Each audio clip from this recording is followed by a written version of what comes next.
West of Arkham the hills rise wild, and there are valleys with deep woods that no axe has ever cut. There are dark narrow glens where the trees slope fantastically, and where thin brooklets trickle without ever having caught the glint of sunlight. On the gentler slopes there are farms, ancient and rocky, with squat, moss-coated cottages brooding eternally over old New England secrets in the lee of great ledges. But these are all vacant now, the wide chimneys crumbling and the shingled sides bulging perilously beneath low gambrel roofs. The old folk have gone away, and foreigners do not like to live there. French Canadians have tried it, Italians have tried it, and the Poles have come and departed. It is not because of anything that can be seen or heard or handled, but because of something that is imagined. The place is not good for imagination, and does not bring restful dreams at night. It must be this which keeps the foreigners away, for old Ammi Pierce has never told them of anything he recalls from the strange days. Ammi, whose head has been a little queer for years, is the only one who still remains, or who ever talks of the strange days, and he dares to do this because his house is so near the open fields and the traveled roads around Arkham. There was once a road over the hills and through the valleys, that ran straight where the blasted heath is now, but people ceased to use it and a new road was laid curving far toward the south. Traces of the old one can still be found amidst the weeds of a returning wilderness, and some of them will doubtless linger even when half the hollows are flooded for the new reservoir. Then the dark woods will be cut down and the blasted heath will slumber far below blue waters whose surface will mirror the sky and ripple in the sun. And the secrets of the strange days will be one with the deep secrets, one with the hidden lore of old ocean, and all the mystery of primal earth. When I went into the hills and vales to survey for the new reservoir, they told me the place was evil. They told me this in Arkham, and because that is a very old town full of witch legends, I thought the evil must be something which grandmas had whispered to children through centuries. The name, Blasted Heath, seemed to me very odd and theatrical, and I wondered how it had come into the folklore of a Puritan people.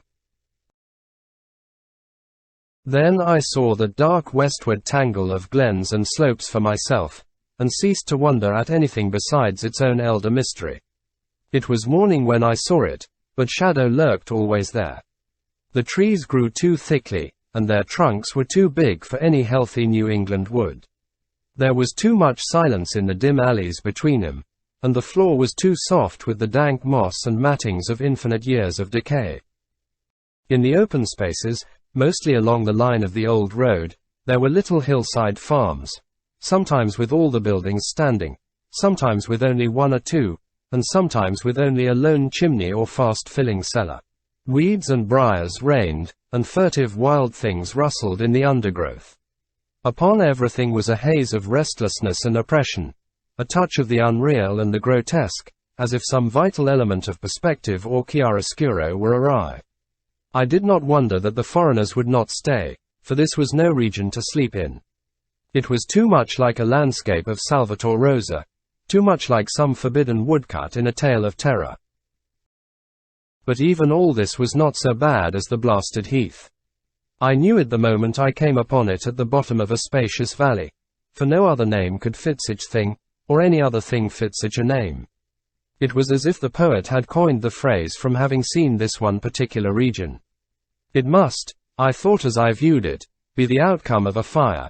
But why had nothing new ever grown over those 5 acres of grey desolation that sprawled open to the sky like a great spot eaten by acid in the woods and fields? It lay largely to the north of the ancient road line, but encroached a little on the other side. I felt an odd reluctance about approaching, and did so at last only because my business took me through and past it. There was no vegetation of any kind on that broad expanse, but only a fine grey dust or ash which no wind seemed ever to blow about. The trees near it were sickly and stunted, and many dead trunks stood or lay rotting at the rim. As I walked hurriedly by, I saw the tumbled bricks and stones of an old chimney and cellar on my right, and the yawning black maw of an abandoned well whose stagnant vapors played strange tricks with the hues of the sunlight. Even the long, dark woodland climb beyond seemed welcome in contrast, and I marveled no more at the frightened whispers of Arkham people. There had been no house or ruin near. Even in the old days the place must have been lonely and remote.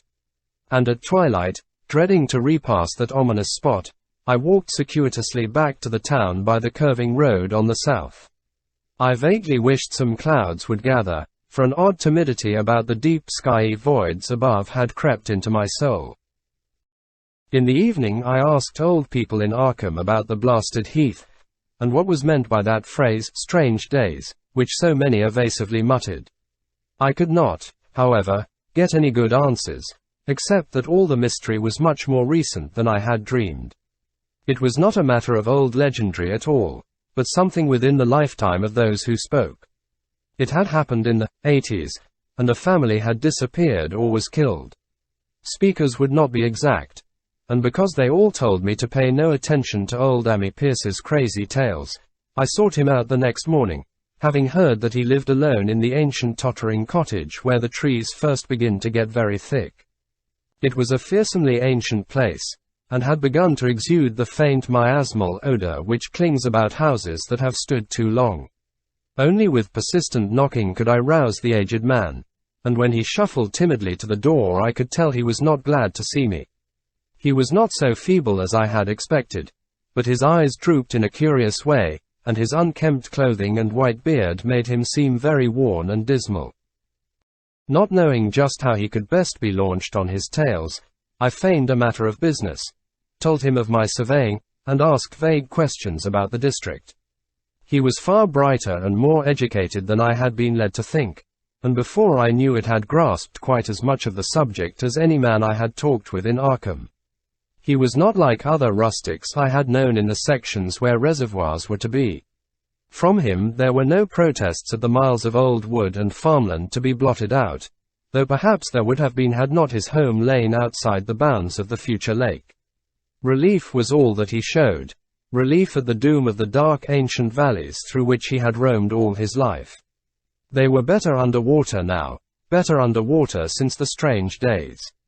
And with this opening his husky voice sank low, while his body leaned forward and his right forefinger began to point shakily and impressively. It was then that I heard the story, and as the rambling voice scraped and whispered on I shivered again and again despite the summer day.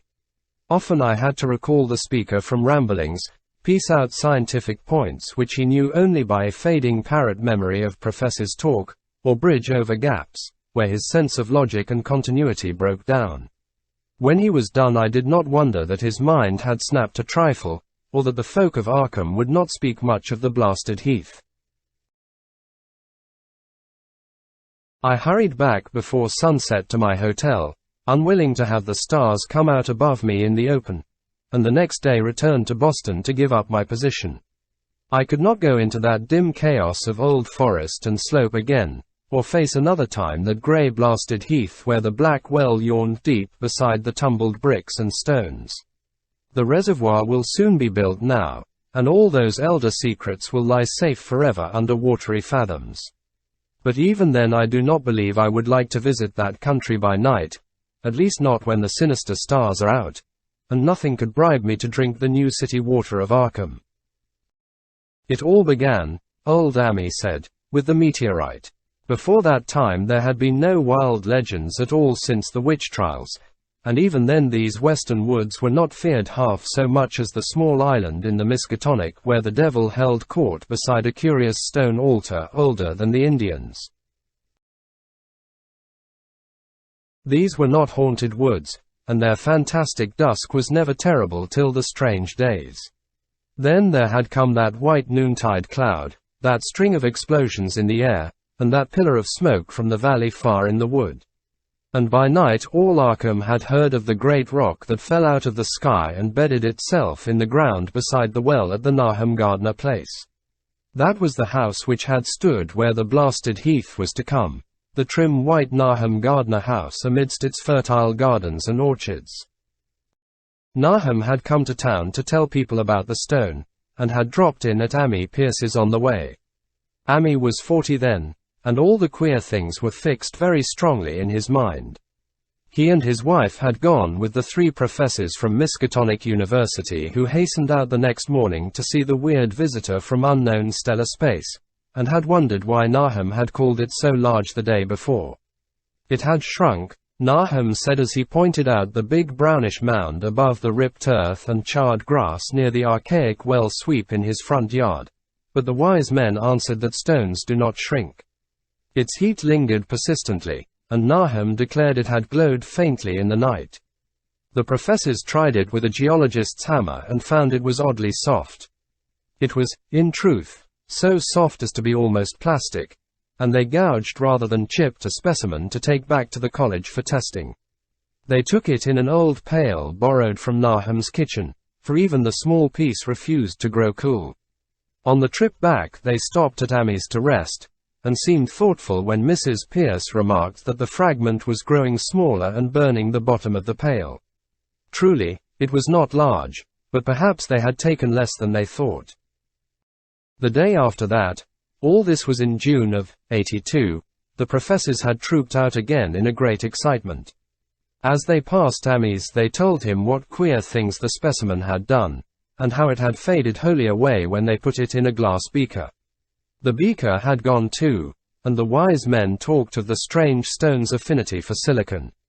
It had acted quite unbelievably in that well-ordered laboratory, doing nothing at all and showing no occluded gases when heated on charcoal, being wholly negative in the borax bead, and soon proving itself absolutely non-volatile at any producible temperature, including that of the oxy-hydrogen blowpipe.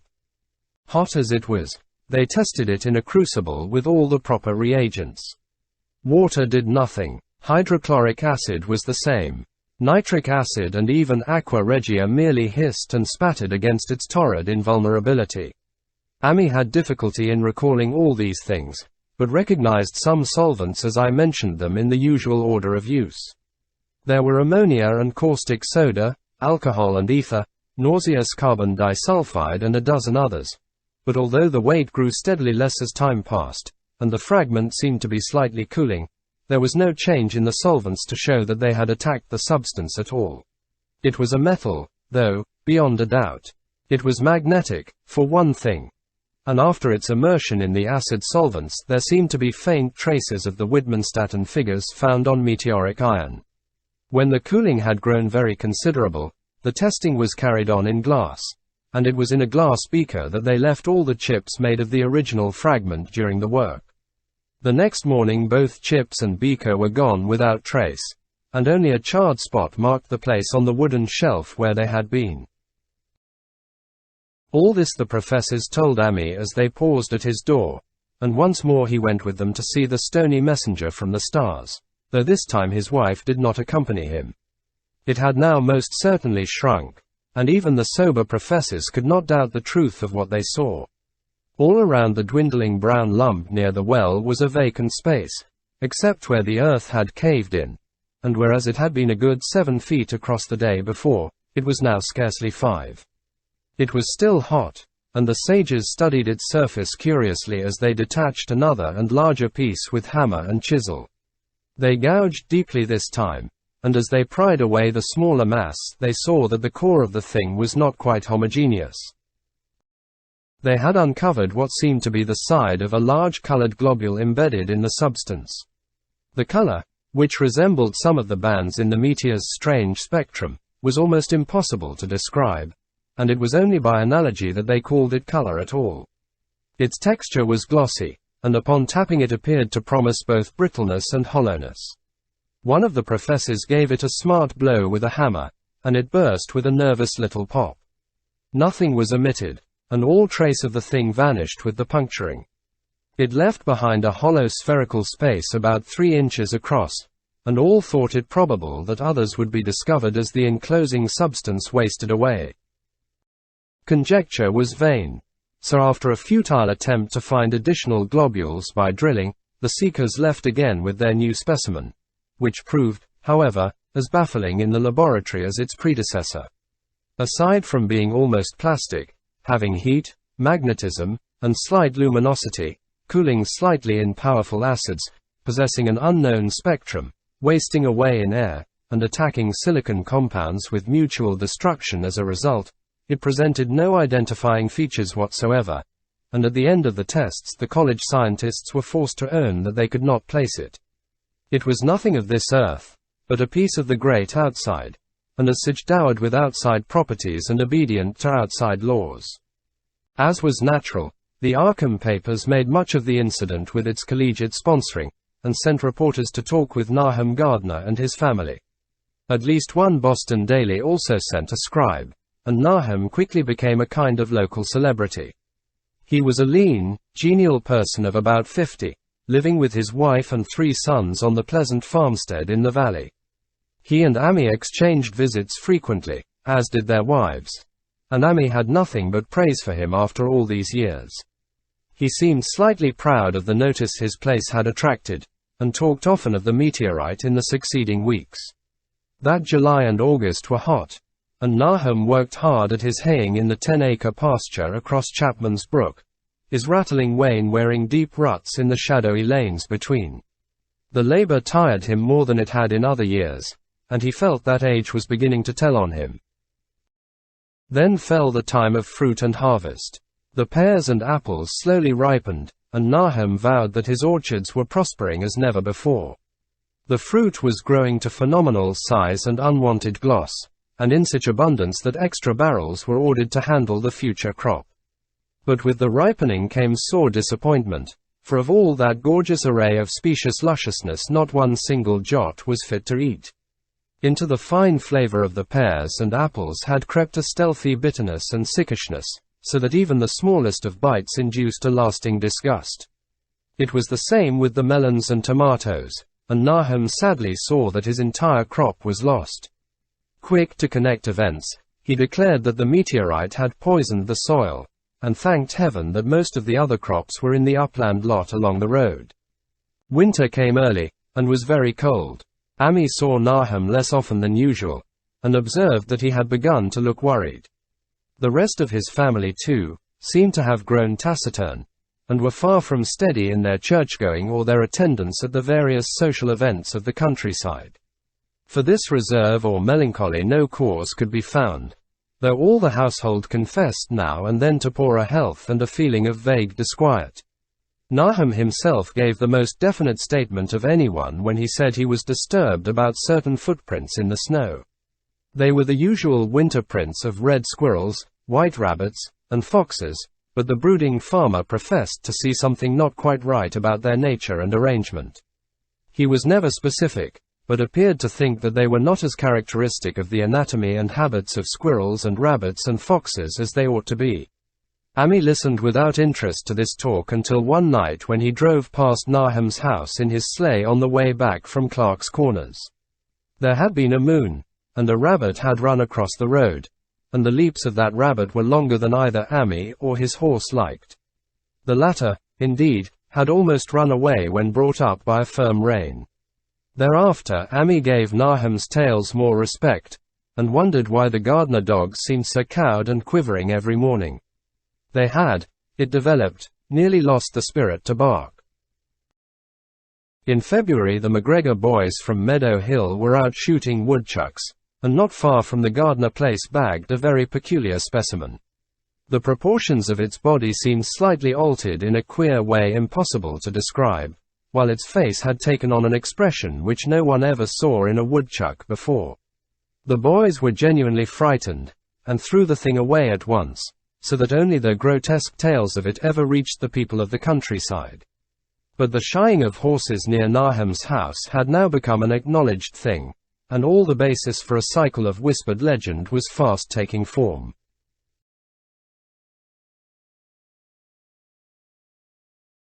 People vowed that the snow melted faster around Nahum's than it did anywhere else, and early in March there was an awed discussion in Potter's General Store at Clark's Corners. Stephen Rice had driven past Gardner's in the morning, and had noticed the skunk cabbages coming up through the mud by the woods across the road. Never were things of such size seen before, and they held strange colors that could not be put into any words. Their shapes were monstrous, and the horse had snorted at an odor which struck Stephen as wholly unprecedented. That afternoon several persons drove past to see the abnormal growth, and all agreed that plants of that kind ought never to sprout in a healthy world. The bad fruit of the fall before was freely mentioned, and it went from mouth to mouth that there was poison in Nahum's ground. Of course it was the meteorite. And remembering how strange the men from the college had found that stone to be, several farmers spoke about the matter to them. One day they paid Nahum a visit, but having no love of wild tales and folklore were very conservative in what they inferred. The plants were certainly odd, but all skunk cabbages are more or less odd in shape and hue. Perhaps some mineral element from the stone had entered the soil, but it would soon be washed away. And as for the footprints and frightened horses, of course this was mere country talk which such a phenomenon as the aerolite would be certain to start. There was really nothing for serious men to do in cases of wild gossip, for superstitious rustics will say and believe anything. And so all through the strange days the professors stayed away in contempt. Only one of them, when given 2 files of dust for analysis in a police job over a year and a half later, recalled that the queer color of that skunk cabbage had been very like one of the anomalous bands of light shown by the meteor fragment in the college spectroscope, and like the brittle globule found embedded in the stone from the abyss. The samples in this analysis case gave the same odd bands at first, though later they lost the property. The trees budded prematurely around Nahum's, and at night they swayed ominously in the wind. Nahum's second son Thaddeus, a lad of 15, swore that they swayed also when there was no wind, but even the gossips would not credit this. Certainly, however, restlessness was in the air. The entire Gardner family developed the habit of stealthy listening, though not for any sound which they could consciously name. The listening was, indeed, rather a product of moments when consciousness seemed half to slip away. Unfortunately, such moments increased week by week, till it became common speech that something was wrong with all Nahum's folks. When the early saxifrage came out, it had another strange color, not quite like that of the skunk cabbage, but plainly related and equally unknown to anyone who saw it. Nahum took some blossoms to Arkham and showed them to the editor of the Gazette, but that dignitary did no more than write a humorous article about them, in which the dark fears of rustics were held up to polite ridicule. It was a mistake of Nahum's to tell a stolid city man about the way the great, overgrown morning cloak butterflies behaved in connection with these saxifrages.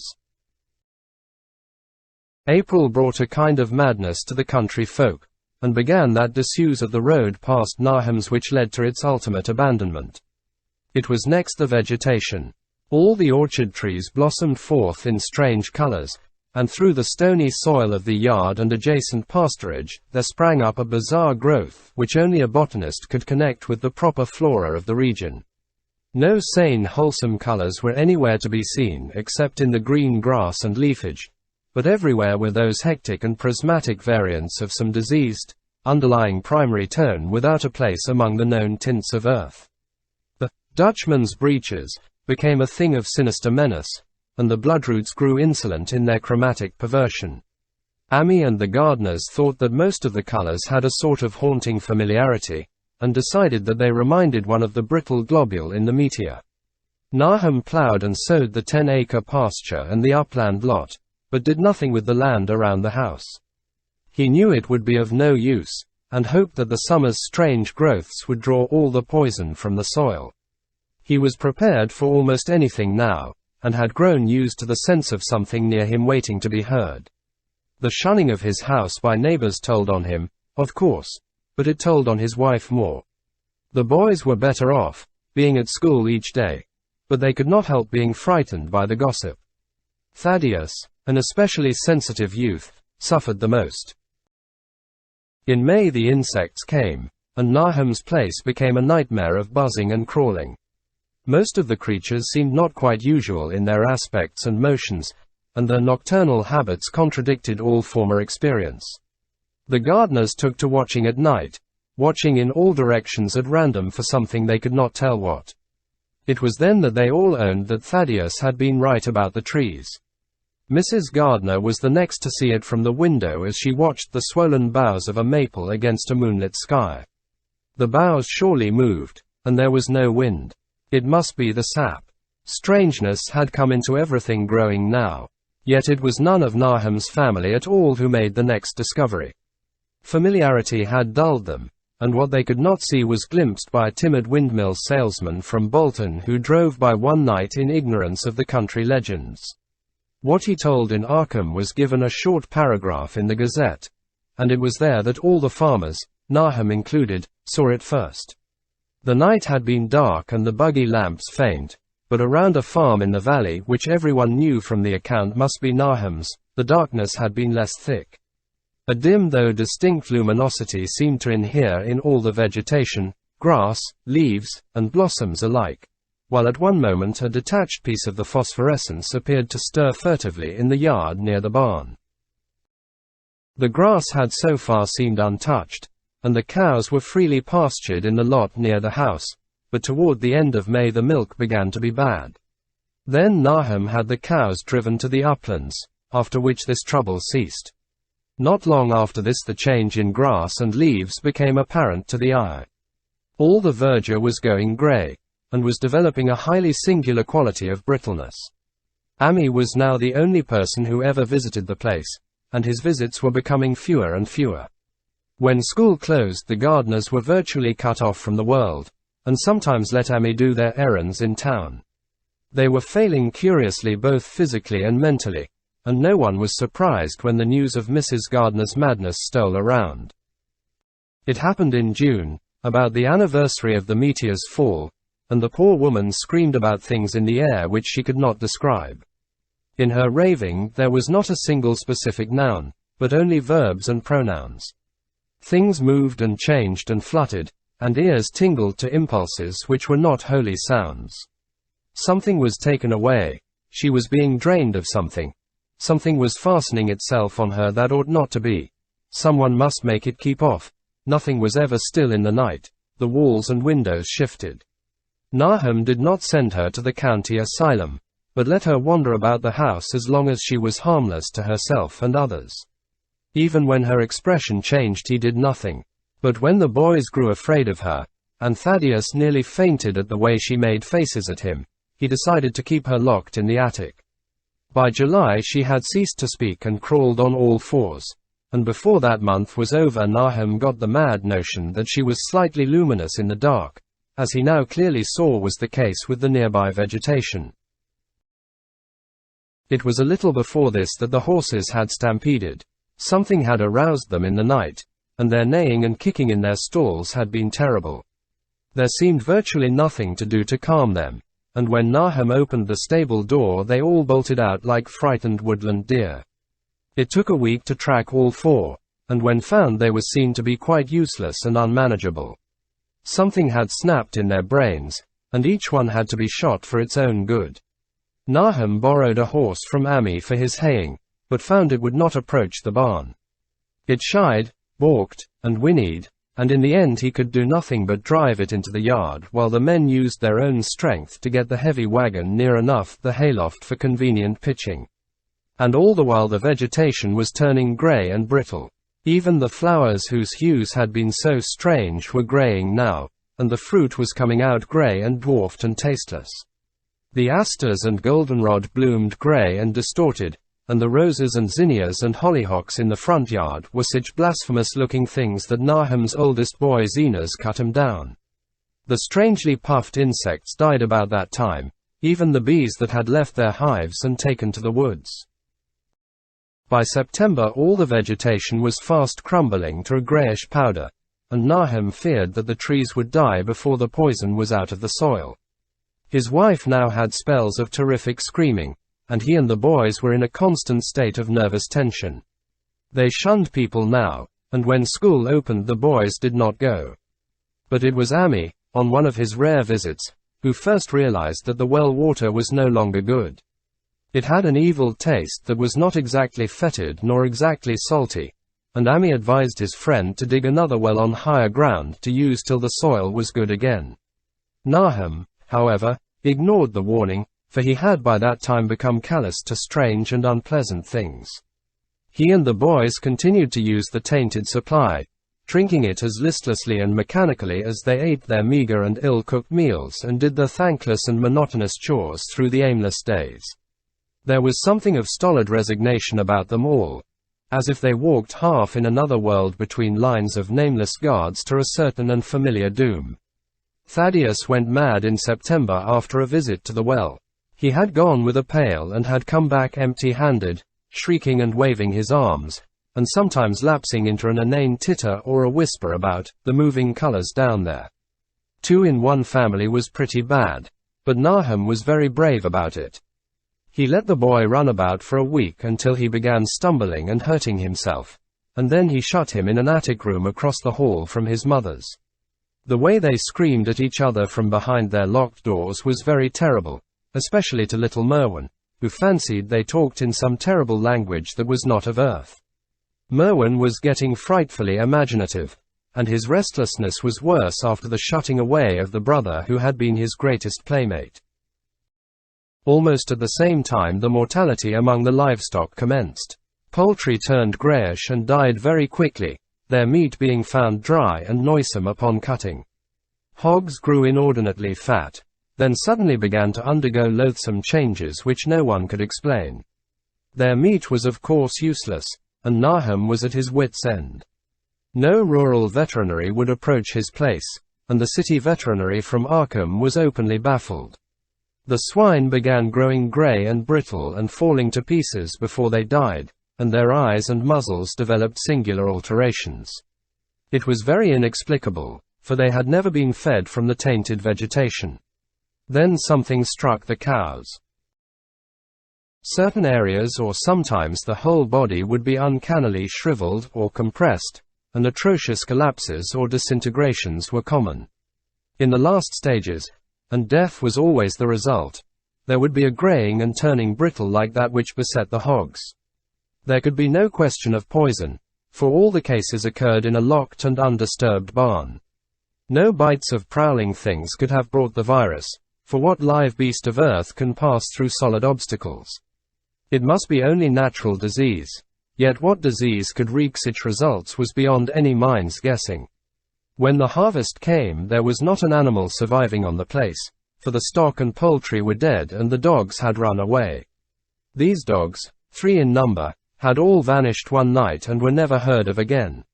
The 5 cats had left some time before, but their going was scarcely noticed since there now seemed to be no mice, and only Mrs. Gardner had made pets of the graceful felines. On the 19th of October Nahum staggered into Amy's house with hideous news. The death had come to poor Thaddeus in his attic room, and it had come in a way which could not be told. Nahum had dug a grave in the railed family plot behind the farm, and had put therein what he found. There could have been nothing from outside, for the small barred window and locked door were intact, but it was much as it had been in the barn. Amy and his wife consoled the stricken man as best they could, but shuddered as they did so. Stark terror seemed to cling round the Gardners and all they touched, and the very presence of one in the house was a breath from regions unnamed and unnameable. Amy accompanied Nahum home with the greatest reluctance, and did what he might to calm the hysterical sobbing of little Merwin. Zenas needed no calming. He had come of late to do nothing but stare into space and obey what his father told him, and Amy thought that his fate was very merciful. Now and then Merwin's screams were answered faintly from the attic, and in response to an inquiring look Nahum said that his wife was getting very feeble. When night approached, Amy managed to get away, for not even friendship could make him stay in that spot when the faint glow of the vegetation began and the trees may or may not have swayed without wind. It was really lucky for Amy that he was not more imaginative. Even as things were, his mind was bent ever so slightly. But had he been able to connect and reflect upon all the portents around him, he must inevitably have turned a total maniac. In the twilight he hastened home, the screams of the madwoman and the nervous child ringing horrible in his ears. 3 days later Nahum burst into Amy's kitchen in the early morning, and in the absence of his host stammered out a desperate tale once more, while Mrs. Pierce listened in a clutching fright. It was little Merwin this time. He was gone. He had gone out late at night with a lantern and pail for water, and had never come back. He'd been going to pieces for days, and hardly knew what he was about. Screamed at everything. There had been a frantic shriek from the yard then, but before the father could get to the door the boy was gone. There was no glow from the lantern he had taken, and of the child himself no trace. At the time Nahum thought the lantern and pail were gone too, but when dawn came, and the man had plodded back from his all-night search of the woods and fields, he had found some very curious things near the well. There was a crushed and apparently somewhat melted mass of iron which had certainly been the lantern, while a bent pail and twisted iron hoops beside it, both half-fused, seemed to hint at the remnants of the pail. That was all. Nahum was past imagining. Mrs. Pierce was blank, and Amy, when he had reached home and heard the tale, could give no guess. Merwin was gone, and there would be no use in telling the people around, who shunned all gardeners now.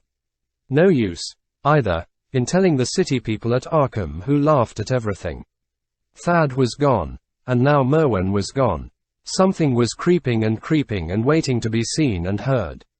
Nahum would go soon, and he wanted Amy to look after his wife and Zenas if they survived him. It must all be a judgment of some sort, though he could not fancy what for, since he had always walked uprightly in the Lord's ways so far as he knew. For over 2 weeks Amy saw nothing of Nahum, and then, worried about what might have happened, he overcame his fears and paid the gardener place a visit. There was no smoke from the great chimney, and for a moment the visitor was apprehensive of the worst. The aspect of the whole farm was shocking. Greyish withered grass and leaves on the ground, vines falling in brittle wreckage from archaic walls and gables, and great bare trees clawing up at the grey November sky, with a studied malevolence which Amy could not but feel had come from some subtle change in the tilt of the branches. But Nahum was alive, after all. He was weak, and lying in a couch in the low-ceiled kitchen, but perfectly conscious and able to give simple orders to Zenas. The room was deadly cold, and as Amy visibly shivered, the host shouted huskily to Zenas for more wood. Wood, indeed, was sorely needed, since the cavernous fireplace was unlit and empty, with a cloud of soot blowing about in the chill wind that came down the chimney. Presently Nahum asked him if the extra wood had made him any more comfortable, and then Amy saw what had happened. The stoutest cord had broken at last, and the hapless farmer's mind was proof against more sorrow.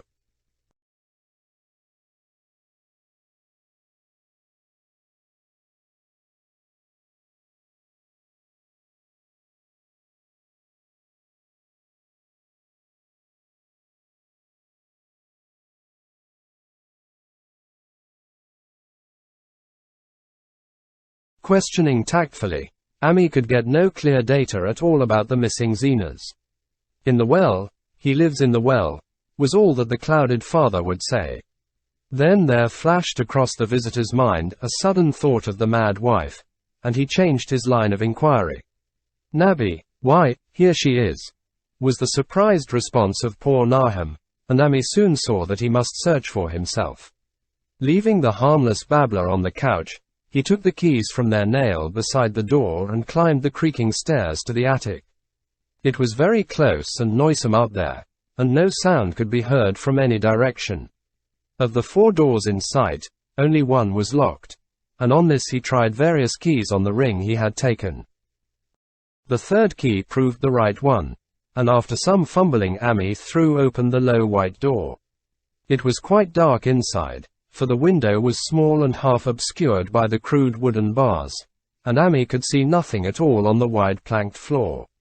The stench was beyond enduring, and before proceeding further he had to retreat to another room and return with his lungs filled with breathable air. When he did enter, he saw something dark in the corner, and upon seeing it more clearly he screamed outright. While he screamed he thought a momentary cloud eclipsed the window, and a second later he felt himself brushed as if by some hateful current of vapor. Strange colors danced before his eyes, and had not a present horror numbed him he would have thought of the globule in the meteor that the geologist's hammer had shattered, and of the morbid vegetation that had sprouted in the spring. As it was, he thought only of the blasphemous monstrosity which confronted him, and which all too clearly had shared the nameless fate of young Thaddeus and the livestock. But the terrible thing about the horror was that it very slowly and perceptibly moved as it continued to crumble. Amy would give me no added particulars of this scene, but the shape in the corners does not reappear in his tale as a moving object. There are things which cannot be mentioned, and what is done in common humanity is sometimes cruelly judged by the law. I gathered that no moving thing was left in that attic room, and that to leave anything capable of motion there would have been a deed so monstrous as to damn any accountable being to eternal torment.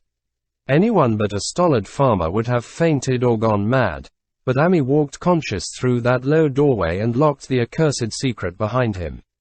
There would be Nahum to deal with now. He must be fed and tended, and removed to some place where he could be cared for. Commencing his descent of the dark stairs, Amy heard a thud below him. He even thought a scream had been suddenly choked off, and recalled nervously the clammy vapor which had brushed by him in that frightful room above. What presence had his cry and entry started up? Halted by some vague fear, he heard still further sounds below.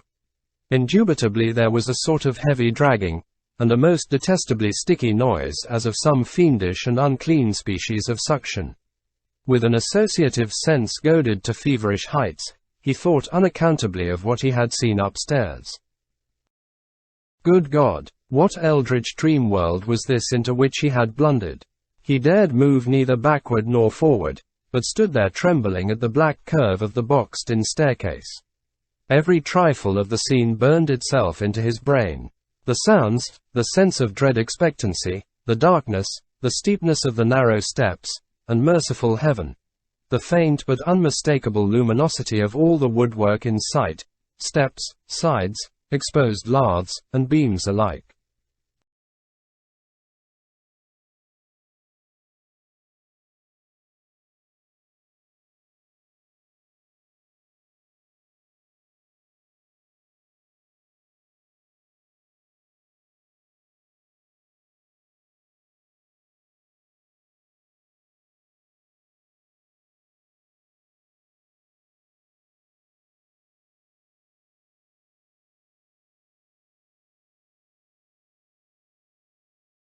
Then there burst forth a frantic whinny from Amy's horse outside, followed at once by a clatter which told of a frenzied runaway.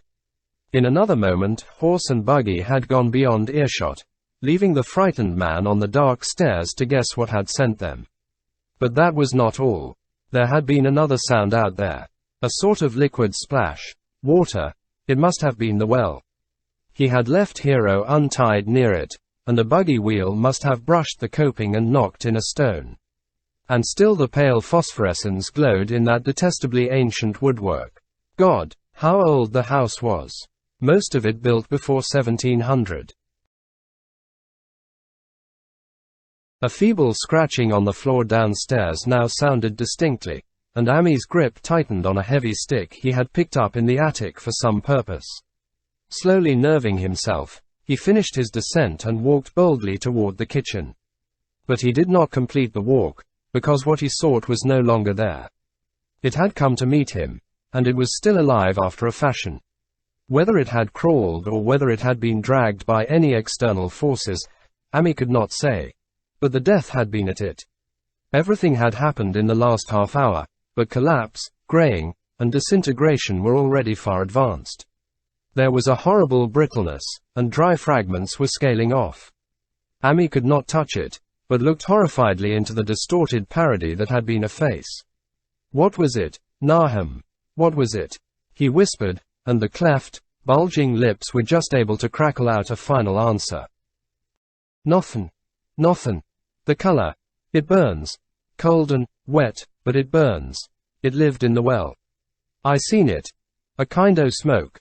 Just like the flowers last spring. The well shone at night. Thad and Merwin and Zenas. Everything alive. Suckin' the life out of everything. In that stone. It must o' come in that stone. Pisoned the whole place. Don't know what it wants. That round thing the men from the college dug out in the stone. They smashed it. It was that same color. Just the same, like the flowers and plants. Musta been more of seeds. Seeds. They growed. I seen it the first time this week. Musta got strong on Zenas. He was a big boy, full o' life. It beats down your mind and then gets ye. Burns ye up. In the well water. You was right about that. Evil water. Zenas never come back from the well. Can't get away. Draws ye. Ye know summat's comin', but t'ain't no use. I seen it time and agin Zenas was took. Was nabby, Ammy. My head's no good. Don't know how long since I fed her. It'll get her if we ain't careful. Just a color. Her face is gettin' to have that color sometimes towards night. And it burns and sucks. It come from some place what things ain't as they is here. One o' them professors said so. He was right. Look out, Ammy, it'll do something more. Sucks the life out. But that was all. That which spoke could speak no more because it had completely caved in. Ammy laid a red checked tablecloth over what was left and reeled out the back door into the fields. He climbed the slope to the 10-acre pasture and stumbled home by the north road and the woods. He could not pass that well from which his horses had run away. He had looked at it through the window, and had seen that no stone was missing from the rim. Then the lurching buggy had not dislodged anything after all. The splash had been something else, something which went into the well after it had done with poor Nahum. When Ammy reached his house, the horses and buggy had arrived before him and thrown his wife into fits of anxiety. Reassuring her without explanations, he set out at once for Arkham and notified the authorities that the Gardner family was no more. He indulged in no details, but merely told of the deaths of Nahum and Nabby, that of Thaddeus being already known, and mentioned that the cause seemed to be the same strange ailment which had killed the livestock. He also stated that Merwin and Zenas had disappeared. There was considerable questioning at the police station, and in the end Ammy was compelled to take 3 officers to the Gardner farm, together with the coroner, the medical examiner, and the veterinary who had treated the diseased animals. He went much against his will, for the afternoon was advancing and he feared the fall of night over that accursed place, but it was some comfort to have so many people with him. The 6 men drove out in a Democrat wagon, following Ammy's buggy, and arrived at the Pestridden farmhouse about 4 o'clock. Used as the officers were to gruesome experiences, not one remained unmoved at what was found in the attic and under the red checked tablecloth on the floor below. The whole aspect of the farm with its grey desolation was terrible enough, but those 2 crumbling objects were beyond all bounds. No one could look long at him, and even the medical examiner admitted that there was very little to examine. Specimens could be analyzed, of course, so he busied himself in obtaining them. And here it develops that a very puzzling aftermath occurred at the college laboratory where the 2 files of dust were finally taken. Under the spectroscope both samples gave off an unknown spectrum, in which many of the baffling bands were precisely like those which the strange meteor had yielded in the previous year. The property of emitting this spectrum vanished in a month, the dust thereafter consisting mainly of alkaline phosphates and carbonates. Ammy would not have told the men about the well if he had thought they meant to do anything then and there. It was getting toward sunset, and he was anxious to be away. But he could not help glancing nervously at the stony curb by the great sweep, and when a detective questioned him, he admitted that Nahum had feared something down there, so much so that he had never even thought of searching it for Merwin or Zenas. After that nothing would do but that they empty and explore the well immediately. Sir Ammy had to wait trembling while pail after pail of rank water was hauled up and splashed on the soaking ground outside. The men sniffed in disgust at the fluid, and toward the last held their noses against the fetor they were uncovering. It was not so long a job as they had feared it would be, since the water was phenomenally low. There is no need to speak too exactly of what they found. Merwin and Zenas were both there, in part, though the vestiges were mainly skeletal. There were also a small deer and a large dog in about the same state, and a number of bones of smaller animals. The ooze and slime at the bottom seemed inexplicably porous and bubbling, and a man who descended on hand-holds with a long pole found that he could sink the wooden shaft to any depth in the mud of the floor without meeting any solid obstruction. Twilight had now fallen, and lanterns were brought from the house. Then, when it was seen that nothing further could be gained from the well, everyone went indoors and conferred in the ancient sitting room while the intermittent light of a spectral half-moon played wanly on the grey desolation outside. The men were frankly nonplussed by the entire case, and could find no convincing common element to link the strange vegetable conditions, the unknown disease of livestock and humans, and the unaccountable deaths of Merwin and Zenas in the tainted well. They had heard the common country talk, it is true, but could not believe that anything contrary to natural law had occurred. No doubt the meteor had poisoned the soil, but the illness of person and animals who had eaten nothing grown in that soil was another matter. Was it the well water? Very possibly. It might be a good idea to analyze it. But what peculiar madness could have made both boys jump into the well? Their deeds were so similar, and the fragments showed that they had both suffered from the grey brittle death. Why was everything so grey and brittle? It was the coroner, seated near a window overlooking the yard, who first noticed the glow about the well. Night had fully set in, and all the abhorrent grounds seemed faintly luminous with more than the fitful moonbeams, but this new glow was something definite and distinct, and appeared to shoot up from the black pit like a softened ray from a searchlight, giving dull reflections in the little ground pools where the water had been emptied. It had a very queer color, and as all the men clustered round the window, Amy gave a violent start. For this strange beam of ghastly miasma was to him of no unfamiliar hue. He had seen that color before, and feared to think what it might mean. He had seen it in the nasty brittle globule in that aerolite 2 summers ago, had seen it in the crazy vegetation of the springtime, and had thought he had seen it for an instant that very morning against the small barred window of that terrible attic room where nameless things had happened. It had flashed there a second, and a clammy and hateful current of vapor had brushed past him, and then poor Nahum had been taken by something of that color. He had said so at the last, said it was like the globule and the plants. After that had come the runaway in the yard and the splash in the well, and now that well was belching forth to the night a pale insidious beam of the same demoniac tint. It does credit to the alertness of Amy's mind that he puzzled even at that tense moment over a point which was essentially scientific. He could not but wonder at his gleaning of the same impression from a vapor glimpsed in the daytime, against a window opening in the morning sky, and from a nocturnal exhalation seen as a phosphorescent mist against the black and blasted landscape. It wasn't right. It was against nature. And he thought of those terrible last words of his stricken friend. It come from some place where things ain't as they is here. One o' them professors said so. All 3 horses outside, tied to a pair of shriveled saplings by the road, were now neighing and pawing frantically.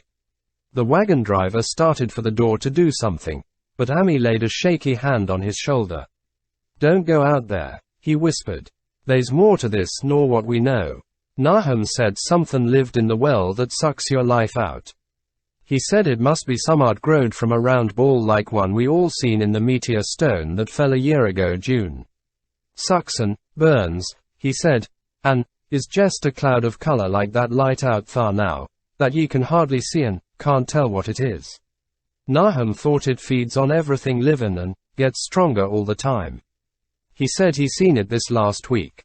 It must be somethin' from a way off in the sky like the men from the college last year says the meteor stone was. The way it's made and the way it works ain't like no way o' God's world. It's some art from beyond." So the men paused indecisively as the light from the well grew stronger and the hitched horses pawed and whinnied in increasing frenzy. It was truly an awful moment. With terror in that ancient and accursed house itself, 4 monstrous sets of fragments, 2 from the house and 2 from the well, in the woodshed behind, and that shaft of unknown and unholy iridescence from the slimy depths in front. Amy had restrained the driver on impulse, forgetting how uninjured he himself was after the clammy brushing of that colored vapor in the attic room, but perhaps it is just as well that he acted as he did. No one will ever know what was abroad that night. And though the blasphemy from beyond had not so far hurt any human of unweakened mind, there is no telling what it might not have done at that last moment, and with its seemingly increased strength and the special signs of purpose it was soon to display beneath the half-clouded moonlit sky. All at once one of the detectives at the window gave a short, sharp gasp. The others looked at him, and then quickly followed his own gaze upward to the point at which its idle straying had been suddenly arrested. There was no need for words. What had been disputed in country gossip was disputable no longer, and it is because of the thing which every man of that party agreed in whispering later on, that strange days are never talked about in Arkham. It is necessary to premise that there was no wind at that hour of the evening. One did arise not long afterward, but there was absolutely none then. Even the dry tips of the lingering hedge musted, grey and blighted, and the fringe on the roof of the standing Democrat wagon were unstirred. And yet amid that tense, godless calm the high bare boughs of all the trees in the yard were moving. They were twitching morbidly and spasmodically, clawing in convulsive and epileptic madness at the moonlit clouds, scratching impotently in the noxious air as if jerked by some allied and bodiless line of linkage with subterrene horrors writhing and struggling below the black roots. Not a man breathed for several seconds. Then a cloud of darker depth passed over the moon, and the silhouette of clutching branches faded out momentarily. At this there was a general cry, muffled with awe, but husky and almost identical from every throat. For the terror had not faded with the silhouette, and in a fearsome instant of deeper darkness the watchers saw wriggling at the treetop height 1,000 tiny points of faint and unhallowed radiance, tipping each bough like the fire of Saint Elmo or the flames that come down on the apostles' heads at Pentecost.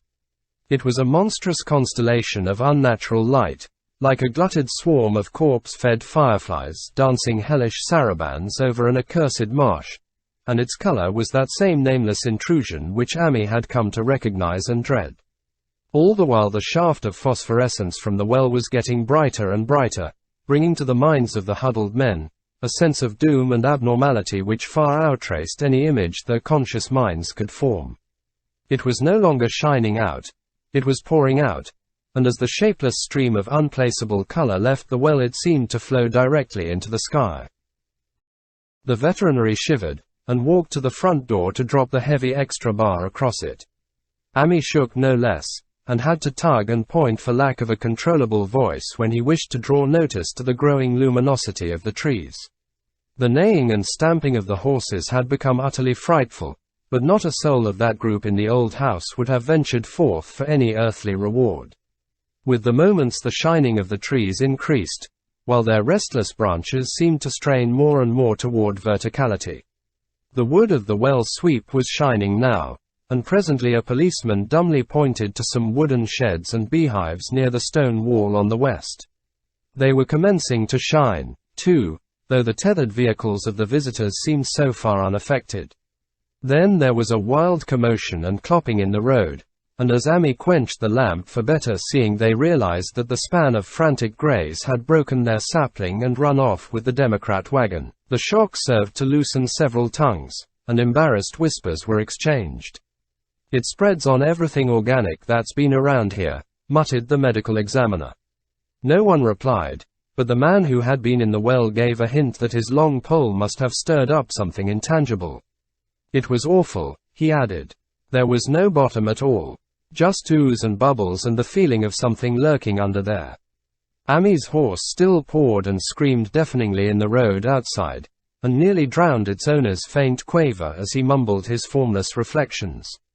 "It come from that stone. It growed down thar. It got everything livin'. It fed itself on mind and body. Thad and Merwin, Zenas and Nabby. Nahum was the last. They all drunk the water. It got strong on It come from beyond, where things ain't like they be here. Now it's goin' home."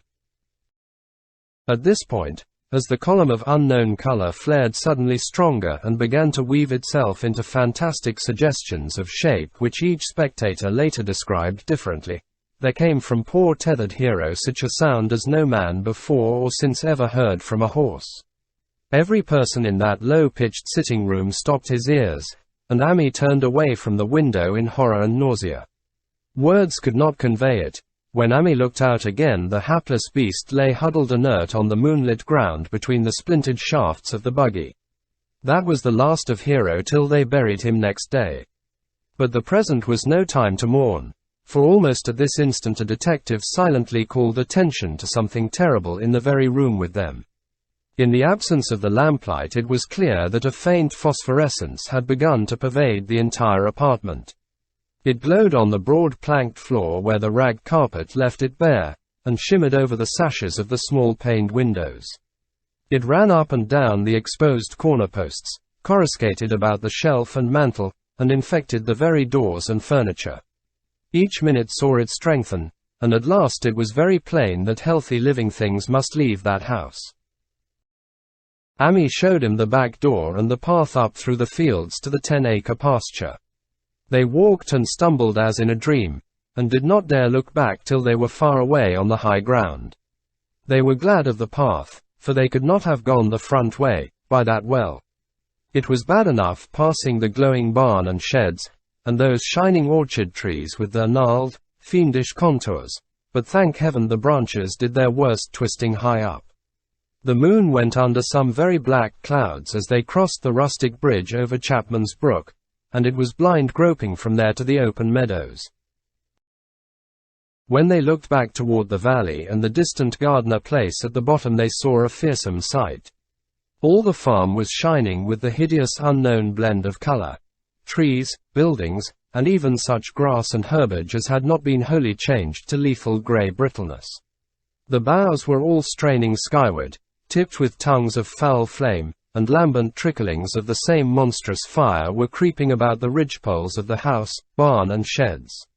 It was a scene from a vision of Fuseli, and over all the rest reigned that riot of luminous amorphousness, that alien and undimensioned rainbow of cryptic poison from the well, seething, feeling, lapping, reaching, scintillating, straining, and malignly bubbling in its cosmic and unrecognizable chromaticism. Then, without warning, the hideous thing shot vertically up toward the sky like a rocket or meteor, leaving behind no trail and disappearing through a round and curiously regular hole in the clouds before any man could gasp or cry out. No watcher can ever forget that sight, and Amy stared blankly at the stars of Cygnus, Deneb twinkling above the others, where the unknown color had melted into the Milky Way. But his gaze was the next moment called swiftly to earth by the crackling in the valley. It was just that, only a wooden ripping and crackling, and not an explosion, as so many others of the party vowed. Yet the outcome was the same, for in one feverish kaleidoscopic instant there burst up from that doomed and accursed farm a gleamingly eruptive cataclysm of unnatural sparks and substance, blurring the glance of the few who saw it, and sending forth to the zenith a bombarding cloudburst of such colored and fantastic fragments as our universe must needs disown. Through quickly reclosing vapors they followed the great morbidity that had vanished, and in another second they had vanished too. Behind and below was only a darkness to which the men dared not return, and all about was a mounting wind which seemed to sweep down in black, foray gusts from interstellar space. It shrieked and howled, and lashed the fields and distorted woods in a mad cosmic frenzy, till soon the trembling party realized it would be no use waiting for the moon to show what was left down there at Nahum's. Too awed even to hint theories, the 7 shaking men trudged back toward Arkham by the North Road. Amy was worse than his fellows, and begged him to see him inside his own kitchen, instead of keeping straight on to town. He did not wish to cross the blighted, wind-whipped woods alone to his home on the main road. For he had had an added shock that the others were spared, and was crushed forever with a brooding fear he dared not even mention for many years to come. As the rest of the watchers on that tempestuous hill had stolidly set their faces toward the road, Amy had looked back an instant at the shadowed valley of desolation so lately sheltering his ill-starred friend. And from that stricken, far-away spot he had seen something feebly rise, only to sink down again upon the place from which the great shapeless horror had shot into the sky. It was just a color, but not any color of our earth or heavens. And because Ami recognized that color, and knew that this last faint remnant must still lurk down there in the well, he has never been quite right since. Ami would never go near the place again. It is 44 years now since the horror happened, but he has never been there, and will be glad when the new reservoir blots it out. I shall be glad, too, for I do not like the way the sunlight changed color around the mouth of that abandoned well I passed. I hope the water will always be very deep, but even so, I shall never drink it. I do not think I shall visit the Arkham country hereafter. 3 of the men who had been with Ami returned the next morning to see the ruins by daylight, but there were not any real ruins. Only the bricks of the chimney, the stones of the cellar, some mineral and metallic litter here and there, and the rim of that nefandous well. Save for Ami's dead horse, which they towed away and buried, and the buggy which they shortly returned to him, everything that had ever been living had gone.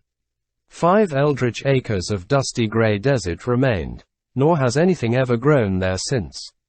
To this day it sprawls open to the sky like a great spot eaten by acid in the woods and fields, and the few who have ever dared glimpse it in spite of the rural tales have named it, the blasted heath. The rural tales are queer. They might be even queerer if city men and college chemists could be interested enough to analyze the water from that disused well, or the grey dust that no wind seems ever to disperse. Botanists, too, ought to study the stunted flora on the borders of that spot, for they might shed light on the country notion that the blight is spreading, little by little, perhaps an inch a year. People say the color of the neighboring herbage is not quite right in the spring, and that wild things leave queer prints in the light winter snow. Snow never seems quite so heavy on the blasted heath as it is elsewhere. Horses, the few that are left in this motor age, grow skittish in the silent valley, and hunters cannot depend on their dogs too near the splotch of greyish dust. They say the mental influences are very bad, too. Numbers went queer in the years after Nahum's taking, and always they lacked the power to get away. Then the stronger-minded folk all left the region, and only the foreigners tried to live in the crumbling old homesteads. They could not stay, though, and one sometimes wonders what insight beyond ours their wild, weird stories of whispered magic have given them. Their dreams at night, they protest, are very horrible in that grotesque country, and surely the very look of the dark realm is enough to stir a morbid fancy. No traveler has ever escaped a sense of strangeness in those deep ravines, and artists shiver as they paint thick woods whose mystery is as much of the spirits as of the eye. I myself am curious about the sensation I derived from my one lone walk before Ami told me his tale. When twilight came I had vaguely wished some clouds would gather, for odd timidity about the deep skyey voids above had crept into my soul. Do not ask me for my opinion. I do not know, that is all. There was no one but Ami to question, for Arkham people will not talk about the strange days, and all 3 professors who saw the aerolite and its colored globule are dead. There were other globules, depend upon that. One must have fed itself and escaped, and probably there was another which was too late. No doubt it is still down the well. I know there was something wrong with the sunlight I saw above that miasmal brink. The rustics say the blight creeps an inch a year, so perhaps there is a kind of growth or nourishment even now. But whatever demon hatchling is there, it must be tethered to something or else it would quickly spread. Is it fastened to the roots of those trees that claw the air? One of the current Arkham tales is about fat oaks that shine and move as they ought not to do at night. What it is, only God knows. In terms of matter, I suppose the thing Ami described would be called a gas, but this gas obeyed laws that are not of our cosmos. This was no fruit of such worlds and suns as shine on the telescopes and photographic plates of our observatories. This was no breath from the skies whose motions and dimensions our astronomers measure or deem too vast to measure. It was just a color out of space, a frightful messenger from unformed realms of infinity beyond all nature as we know it, from realms whose mere existence stuns the brain and numbs us with the black extra-cosmic gulfs it throws open before our frenzied eyes. I doubt very much if Ami consciously lied to me, and I do not think his tale was all a freak of madness as the townsfolk had forewarned. Something terrible came to the hills and valleys on that meteor, and something terrible, though I know not in what proportion, still remains. I shall be glad to see the water come. Meanwhile I hope nothing will happen to Ami. He saw so much of the thing, and its influence was so insidious. Why has he never been able to move away? How clearly he recalled those dying words of Naham's. Can't get away. Draws ye know summat's comin', but, t'ain't no use. Ami is such a good old man.